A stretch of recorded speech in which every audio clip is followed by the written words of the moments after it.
설탕을 끊었는데도 혈당이 안 잡히신다고요? 그거 여러분 잘못이 아닙니다. 오늘 그 진짜 이유를 정확하게 알려드리겠습니다. 여러분 혹시 이런 경험 있으시나요? 당뇨 진단 받으시고 커피에 설탕 안 넣고요. 케이크, 사탕, 초콜릿 이런 것들 다 끊으셨는데도 혈당 재보면 130, 140, 어떨 땐 170까지 올라가는 그 경험 말이에요. 분명히 단 것은 안 드셨는데 왜 이러는지 도저히 모르시겠다고요? 병원 선생님께 여쭤봐도 더 조심하셔야 한다는 말씀만 들으시고 그 자리에서 참 답답하셨던 적 있으셨나요? 오늘 그 답답함 조금은 풀어드릴 수 있을 것 같아요. 우리 세대는 솔직히 억울한 부분이 있어요. 젊을 때 자식들 키우느라, 가정 꾸리느라 정신없이 사셨잖아요. 내 몸 챙길 여유가 어디 있었겠어요. 그런데 이제 마음 먹고 건강 챙기려고 단 것도 끊고 식단도 바꾸셨는데 혈당이 말을 안 들으면 얼마나 억울하고 허탈하시겠어요. 근데요, 그게 여러분이 게을러서 그런 게 아니에요. 지금까지 아무도 제대로 알려주지 않았기 때문이에요. 설탕만 끊으면 된다고 배우셨으니까요. 그게 잘못된 정보였던 거예요. 오늘은요, 서울대학교 의과대학 영양학 연구팀이 3년간 당뇨 환자 2,400명을 추적한 연구 결과를 바탕으로 설탕보다 훨씬 위험하게 혈당을 올리는 음식 4가지, 그리고 그것들을 어떻게 먹어야 혈당이 덜 오르는지까지 알려드릴게요. 먼저 오늘 알려드릴 내용이에요. 첫째, 지금까지 당뇨 관리의 기준이 왜 틀렸는지. 둘째, 설탕보다 더 위험한 음식 4가지. 셋째, 그것들을 어떻게 먹으면 혈당을 덜 올릴 수 있는지. 끝까지 들어주시면 오늘부터 바로 실천하실 수 있는 것들로만 드릴게요. 경기도 수원에 사시는 63 세최55 할아버지 얘기를 먼저 해드릴게요. 이분이 당뇨 진단 받으신 지 3년이 됐어요. 설탕은 거의 완벽하게 끊으셨어요. 단 음식, 과자, 음료수 다 멀리 하셨죠. 그런데 3년이 지나도 혈당 수치는 계속 출렁였어요. 공복 혈당이 130을 든 130 넘는 날이 많았고 식후에는 180까지 올라가는 날도 있었어요. 이분이 오셔서 드신 음식 목록을 보여주셨어요. 아침에 콘플레이크에 우유, 점심에 흰쌀밥에 찌개, 저녁에 흰쌀밥에 반찬 조금, 간식으로 사과 1개. 보시면 어떠세요? 단 것이 하나도 없죠? 설탕도 없어요. 그런데 혈당이 왜 오를까요? 네, 그게 오늘 핵심이에요. 모든 분들이 병원이나 건강 프로그램에서 이 말씀을 들어보셨을 거예요. GI 지수가 낮은 음식을 드세요. 혈당 지수가 낮은 음식을 선택하세요. GI 지수가 뭔지 아세요? 혈당 지수라고 하는데요. 쉽게 말하면 이 음식이 혈당을 얼마나 빨리 올리느냐를 숫자로 나타낸 거예요. 기준은 포도당을 100으로 잡아요. GI 지수가 55 이하면 낮은 거고요. 56에서 69 사이면 보통, 70 이상이면 높은 거예요. 설탕의 GI 지수는 65예요. 그러니까 많은 분들이 설탕이 위험하구나. 나 설탕만 안 먹으면 되겠구나. 이렇게 생각하시는 거죠. 그런데 여기 엄청난 함정이 있어요. GI 지수에는 치명적인 약점이 하나 있거든요. 바로 먹는 양을 전혀 고려하지 않는다는 거예요. 이게 왜 문제냐면요. GI 지수는 모든 음식을 탄수화물 50g 기준으로 측정해요. 그런데 음식마다 탄수화물 50g을 먹으려면 실제로 먹어야 하는 양이 완전히 달라요. 수박으로 탄수화물 50g을 먹으려면 수박을 660g이나 먹어야 해요. 거의 큰 수박 반통이에요. 솔직히 그렇게 드시는 분이 어디 있겠어요? 흰쌀밥은요. 한 공기도 안 되는 양으로 탄수화물 50g을 금방 채워요. 실제로 식사할 때 밥을 얼마나 드시나요? 한 공기. 많이 드시는 분들은 한 공기 반도 드시잖아요. GI 지수는 이 2개를 똑같이 취급하는 거예요, 기이거? 좀 이상하죠? 그래서 진짜 봐야 하는 게 따로 있어요. GL 지수입니다. 혈당 부하 지수라고 해요. GL 지수는 실제로 한 번에 먹는 양을 기준으로 혈당에 얼마나 영향을 주는지 계산한 거예요. GI 지수에다가 실제 먹는 탄수화물 양을 곱한 다음에 100으로 나눈 값이에요. GL 지수 보는 법이요. 10 이하면 낮은 거고요. 11에서 19 사이면 보통, 20 이상이면 위험한 수준이에요. 그런데 당뇨 환자분들 대부분이 여기서 함정에 빠져요. GI 지수가 낮은 음식이니까 괜찮겠다 하면서 양 조절을 내려놓는 거예요. 예하고 아무리 GI 지수가 낮은 음식이라도 많이 먹으면 혈당은 오릅니다. 이게 핵심이에요. 설탕 한 숟가락, 약 5g 기준으로 GL 지수가 5예요. 낮은 수준이에요. 그런데 잠시 후에 알려드릴 음식들은요. GL 지수가 50이 넘는 것도 있어요. 설탕의 10배예요. GI 지수만 보고 음식을 고르셨다면 오늘부터 기준을 바꾸셔야 해요. 그럼 설탕보다 훨씬 위험한 음식들 하나씩 알아볼게요. 첫 번째는 액상과당입니다. 들어보셨나요? 곡물 과당 옥수수 시럽이라고도 하는데요. 옥수수에서 추출한 과당을 농축한 달콤한 액체예요. 액상과당의 GI 지수는 평균 70 이상이에요. 설탕이 65니까 벌써 더 높죠? 그런데 더 문제가 있어요. 액체라서 흡수 속도가 굉장히 빨라요. 씹을 필요가 없으니까요. 마시면 거의 바로 소장으로 내려가거든요. 그리고 이게 간에서 대사가 됩니다. 간에서 처리되면서 인슐린 저항성을 점점 악화시켜요. 인슐린 저항성이 뭐냐면요. 쉽게 말해서 우리 몸의 세포가 인슐린의 반응을 안 하는 거예요. 자물쇠와 열쇠로 생각하시면 돼요. 인슐린은 세포의 문을 여는 열쇠인데요. 인슐린 저항성이 생기면 자물쇠가 녹슨 것처럼 열쇠가 있어도 문이 안 열리는 거예요. 혈당이 세포 안으로 못 들어가니까 혈액 속에서 계속 높은 상태로 있게 되는 거죠. 하버드 의과대학에서 15년 동안 3만 명을 추적한 연구가 있어요. 액상과당을 하루에 한 캔 이상 마신 사람들이 당뇨 발생 위험이 그렇지 않은 사람들보다 2.3배 높았다는 결과였어요. 그런데 이 액상과당이 어디에 들어있는지 아세요? 생각하시는 것보다 훨씬 더 많은 곳에 있어요. 콜라, 사이다, 이런 탄산음료는 다 아시잖아요. 에너지 드링크도 가득 들어있어요. 피곤하다고 마시는 그 음료들이요. 과일맛 음료, 아이스티도 마찬가지예요. 겉에는 천연과일 향이라고 써 있어도 안에는 액상과당이 들어있는 경우가 많아요. 아이스크림도 빵이랑 쿠키도요. 아, 참. 이거 말씀드려야 하는데요. 간장이랑 케첩, 소스류, 드레싱, 심지어 불고기 양념에도 들어가 있어요. 외식하면 어쩔 수 없이 먹게 되는 거예요. 이건 완전히 피하기가 쉽지가 않아요. 그래도 하나만 꼭 기억하세요. 무설탕이라고 쓰여 있는 제품들을 조심하세요. 많은 분들이 무설탕이라고 하면 당뇨인한테도 안전하다고 생각하시는데 그게 정말 위험한 오해예요. 우리나라 식품표시 법규상 설탕만 안 들어가면 무설탕으로 표기할 수 있거든요.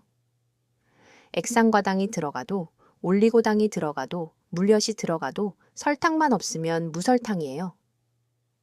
마트 가시면 뒷면 원재료명을 꼭 확인하세요. 액상과당, 과당, 포도당 시럽 이런 표현이 보이면 그 제품은 내려놓으시는 게 좋아요. 두 번째 음식이에요. 이건 많은 분들이 아침 식사로 드시는 거예요. 건강식이라고 생각하시면서요. 콘플레이크입니다. 시리얼도 포함이고요. 설마 콘플레이크가 설탕보다 위험해요 하실 분들 계실 것 같아요. 숫자를 보시면 생각이 바뀌실 거예요. 콘플레이크의 GI 지수는 83에서 85예요. 설탕이 65인데 콘플레이크는 85, 거의 20포인트가 더 높아요. 그런데 GL 지수가 더 충격이에요. 한 번 먹는 분량인 30g 기준으로 GL 지수를 계산하면 23을 넘어요. 위험 수준이 20인데 23이면 이미 넘어선 거죠. 왜 이렇게 높을까요? 콘플레이크 만드는 방법을 생각해 보시면 돼요. 옥수수 전분에 열과 압력을 가해서 부풀리는 거예요. 그 과정에서 전분이 완전히 분해가 되거든요. 보통 음식은 우리가 씹어서 소화시켜야 하잖아요. 콘플레이크는 그 과정이 공장에서 이미 다 끝난 상태예요. 입에 넣자마자 바로 흡수된다는 거예요. 섬유질도 없고 단백질도 없고 지방도 없어요. 그냥 순수한 탄수화물인데 씹지도 않고 우유에 부어서 후루룩 마시잖아요. 특히 아침 공복 상태에서 드시면 더 안 좋아요. 밤새 금식한 상태라서 흡수 속도가 극대화되거든요. 그래서 아침에 콘플레이크를 드시면 오전 내내 혈당이 롤러코스터예요. 급격히 올라갔다가 인슐린이 과하게 나오면서 다시 급격히 떨어지거든요. 그러면 11시쯤에 갑자기 배도 고파지고 기운독이 없고요. 이 악순환이 하루 종일 반복되는 거예요. 아까 말씀드린 수원의 최, 55 할아버지가 딱 이 패턴이었어요. 아침마다 콘플레이크를 드셨는데 아침 혈당이 거의 항상 150을 넘었거든요. 시리얼은 거기다가 맛을 내려고 첨가당을 더 넣어요. 건과일도 넣고 꿀도 넣고요. 그러면 상황이 더 안 좋아지는 거죠. 저는 시리얼을 그냥 과자라고 생각하라고 해요. 아침을 과자로 때우시면 안 되잖아요.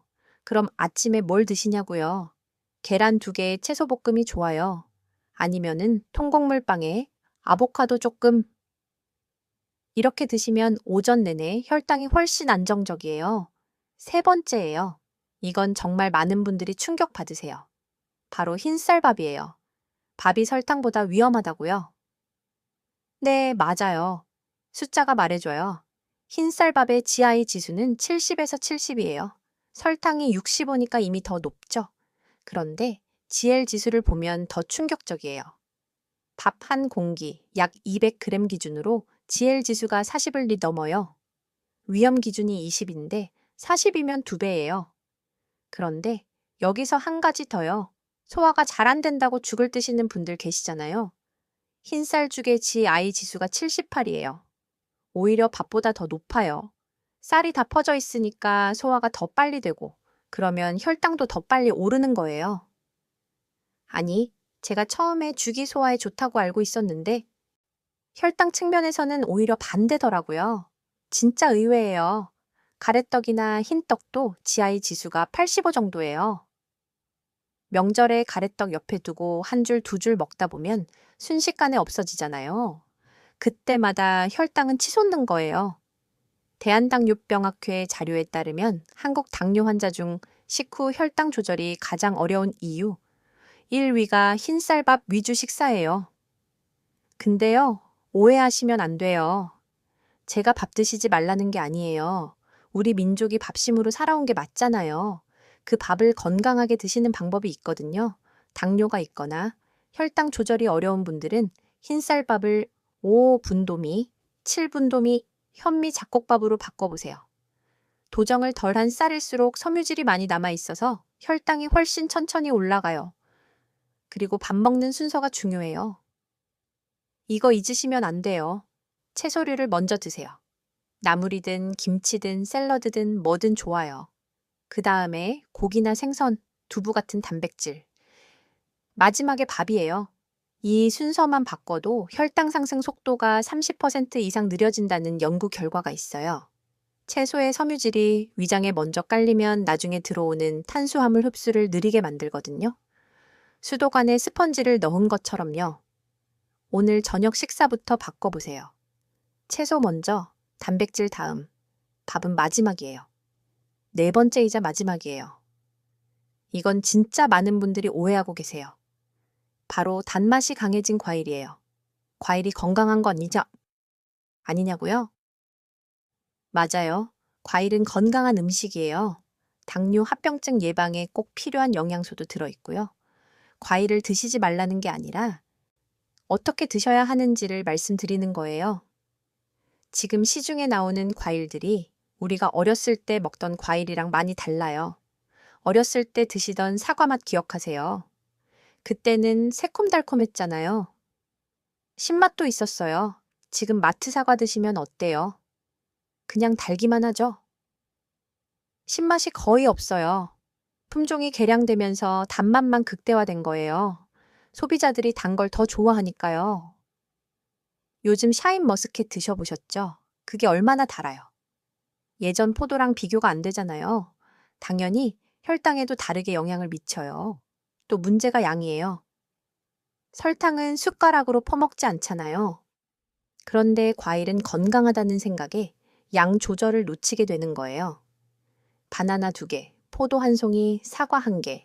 이렇게 드시다 보면 한 번에 섭취하는 단기 30g에서 60g까지 될 수 있어요. 설탕 10숟가락 가까이 되는 양이에요. 말린 과일도 조심하셔야 해요. 생포도는 GI 지수가 43 정도인데 건포도는 64까지 올라가요. 말리는 과정에서 수분이 날아가면서 단기 농축되는 거예요. 과일 주스는 더 위험해요. 갈면서 섬유질이 파괴되고 씹지 않으니까 포만감도 없어서 더 많이 마시게 되고요. 그럼 과일은 어떻게 드시냐면요. 너무 달기만 한 것보다 신맛도 살짝 있는 것이 좋아요. 딸기, 블루베리, 자두, 키위 이런 것들이요. 말린 과일이나 주스보다는 생과일로 드시고요. 한 번에 너무 많이 드시지 말고 하루에 한두 번, 주먹 크기만큼만 드시면 적당해요. 자, 여기까지 4가지를 다 말씀드렸어요. 액상과당, 콘플레이크, 흰쌀밥, 다음 단맛이 강한 과일, 이 4가지예요. 그런데 여기서 끝이 아니에요. 같은 음식도 어떻게 먹느냐에 따라 혈당 반응이 완전히 달라질 수 있어요. 지금부터 실전 기술 3가지를 알려드릴게요. 이게 진짜 중요해요. 첫 번째, 저항성 전분 만들기예요. 저항성 전분은 소장에서 소화가 안 되고 대장까지 가는 전분이에요. 일반 전분은 소장에서 다 소화돼서 포도당으로 바뀌잖아요. 그런데 저항성 전분은 소화가 안 되니까 혈당을 안 올려요. 게다가 대장에서 유익균 먹이가 되어서 장 건강에도 좋아요. 만드는 방법이 진짜 간단해요. 밥을 한 번에 많이 지으세요. 그리고 식혀서 냉장고에 12시간 이상 보관하시면 돼요. 그러면 전분 구조가 바뀌면서 저항성 전분이 만들어져요. GI 지수가 20에서 30% 정도 줄어들어요. 드실 때는 전자레인지에 데워서 드시면 되고요. 냉장 보관했다가 데워 먹어도 저항성 전분은 그대로 유지돼요. 고구마랑 감자도 마찬가지예요. 쪄서 바로 드시는 것보다 식혔다가 드시면 훨씬 낫고요. 돈도 안 들고 오늘 저녁부터 바로 하실 수 있잖아요. 2번째는 식사 순서 지키기예요. 아까도 잠깐 말씀드렸는데 이게 정말 중요해서 한 번 더 드릴게요. 채소 먼저, 단백질 다음, 탄수화물은 마지막이에요. 연세대 세브란스 병원에서 진행된 연구에 따르면 이 순서대로 식사한 그룹이 탄수화물을 먼저 먹은 그룹보다 식후 혈당 최고치가 평균 32% 낮게 나왔어요. 같은 음식을 같은 양만큼 먹었는데도 순서만 바꿨을 뿐인데 혈당이 그만큼 달라진 거예요. 채소 섬유질이 위장에 먼저 깔리면 나중에 들어오는 탄수화물 흡수를 느리게 만들어요. 단백질은 위에서 음식이 배출되는 속도 자체를 느리게 만들고요. 그래서 채소, 단백질, 탄수화물 이 순서만 지켜도 오늘 드신 밥이 혈당에 미치는 영향이 달라지는 거예요. 점심 식사부터 바로 해보세요. 김치나 나물 먼저 조금, 고기나 생선 다음에 밥은 마지막이에요. 3번째는 신맛 음식 활용하기예요. 식초나 레몬즙 같은 신맛 나는 음식이 혈당을 낮춰준다는 거 아세요? 참담하세요. 식초가 소장에서 탄수화물을 분해하는 효소의 활동을 억제해요. 그러면 탄수화물이 포도당으로 바뀌는 속도가 느려지면서 혈당이 천천히 올라가는 거예요. 미국 애리조나 주립대학교 연구팀이 발표한 논문에 따르면 식전에 식초 2숟가락을 물에 타서 마신 사람들이 식후 혈당이 20에서 34% 낮게 나타났어요. 식사 30분 전에 사과 식초 1스푼이나 2스푼을 물 1컵에 타서 마시면 좋아요. 일반 합성 식초보다는 자연 발효된 사과 식초나 현미 식초가 더 좋고요. 그리고 있잖아요. 잘 익은 묵은지 있잖아요. 거기에 젖산이 많이 들어있어서 혈당 조절에 효과가 있다는 연구도 있어요. 우리 전통 음식이 이런 데서 힘을 발휘하는 거예요. 샐러드에 발사믹 식초나 레몬즙 뿌려 드시는 것도 좋아요. 비싼 드레싱 사지 마시고 올리브유에 식초 조금, 이렇게만 해도 충분해요. 집에 다 있는 것들이잖아요. 자, 3가지 기술 다 말씀드렸어요. 저항성 전분 만들기, 식사 순서 지키기, 신맛 음식 활용하기. 이 3가지만 제대로 실천하셔도 혈당 반응이 꽤 달라지실 거예요. 아까 말씀드린 수원의 최오오 할아버지 얘기로 돌아가 볼게요. 이분이 방법들을 실천하셨어요. 콘플레이크를 계란 2개와 나물볶음으로 바꾸셨어요. 아침 혈당이 150 넘던 게 110대로 내려왔어요. 밥을 미리 지어서 냉장 보관하셨다가 드셨더니 식후 혈당도 확실히 달라지셨다고요. 이분이 이렇게 말씀하셨어요. 선생님, 3년 동안 설탕만 안 먹으면 된다고 생각했는데 진짜 문제가 따로 있었던 거네요. 이걸 진작 알았더라면 하고요. 여러분도 지금 그런 마음이실 수 있어요. 억울해 하실 필요는 없어요. 지금 아신 게 중요한 거니까요. 오늘 핵심을 정리해 드릴게요. 기준부터 바꾸세요. GI 지수가 낮다고 안심하지 마시고요. 진짜 중요한 건 실제로 먹는 양까지 고려한 L 지수고 어떻게 먹느냐예요. 설탕보다 위험한 음식 4가지 기억하시죠. 첫째, 액상과당, 탄산음료와 에너지 드링크에 가득 들어있고 무설탕이라는 말 믿지 마시고 원재료명 꼭 확인하세요. 둘째, 콘플레이크와 시리얼, 아침 식사로 적합하지 않아요. 계란과 채소로 바꾸세요. 셋째, 흰쌀밥, 현미나 잡곡밥으로 바꾸시고 반드시 반찬과 함께 드세요. 넷째, 단맛이 강한 과일과 과일 주스, 생과일로 적당량만 드세요. 실전 기술도요. 저항성 전분, 식사 순서, 신맛 음식 활용하기. 당뇨는 관리하는 병이에요. 제대로 관리하면 합병증 없이 손주들이랑 공원도 다니시고 여행도 하시고 건강하게 오래 지내실 수 있어요. 우리 세대가 자식들 키우느라 고생하신 그 세월이 얼마나 대단해요. 이제는 그 건강, 우리 자신을 위해서도 좀 챙겨보세요. 오늘 배우신 것 중에 하나만이라도 오늘부터 해보세요. 저녁 식사에서 채소를 먼저 드시는 것부터 시작하시면 돼요. 그것 하나부터요. 작은 변화가 쌓이면 혈당이 달라지고 혈당이 달라지면 몸이 달라집니다. 영상이 도움이 되셨다면 좋아요와 구독 부탁드립니다. 더 많은 정보로 찾아오겠습니다. 주변에 당뇨로 고생하시는 분들 계시면 이 영상 공유해 주시고요. 많은 분들이 아직도 설탕만 끊으면 된다고 알고 계시거든요. 댓글에 오늘부터 실천하실 거 하나만 써주세요. 우리 함께 건강해집시다.